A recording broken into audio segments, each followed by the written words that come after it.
আজকে তোমাদের সাথে আমি একটা কথা শেয়ার করতে এসেছি।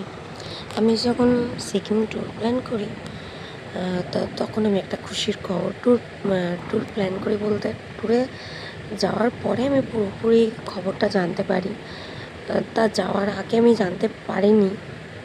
তো যখন আমি সিকিম পৌঁছাই, গিয়ে আমি যখন আমার প্রেগনেন্সি টেস্ট করি, আমি গিয়ে দেখছি আমি প্রেগনেন্ট। আমি যখন বাড়িতে টেস্ট করেছিলাম পজিটিভ আসেনি। কিছুদিন পরে গিয়ে আমার সেটা পজিটিভ দেখিয়েছে। কোনো কারণে কিছু বলে তাড়াতাড়ি টেস্ট করলে অনেক সময় আসে না বা কিছু।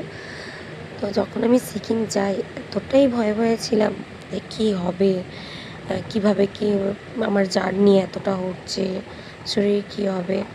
সেখানে আমার ভাই, আমার হাজব্যান্ড এরা দুজনেই আমার এতটাই সাপোর্টিভ, এতটা কেয়ারফুলভাবে ওরা নিয়ে এসছে।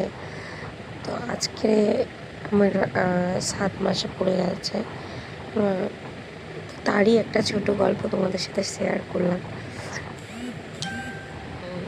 তো খুবই খুশি। সে ওখানে গিয়ে যেটা জানতে পেরেছিলাম, পাহাড়ের মধ্যে যেন এই আনন্দটা ভাগ করে নিতে একটা অন্যরকমই অনুভূতি ছিল। সেটাই আজকে তোমাদের সাথে আমি শেয়ার করলাম। প্লিজ লাইক করো আমার ভিডিওতে, আমার চ্যানেলটাকে সাবস্ক্রাইব করো।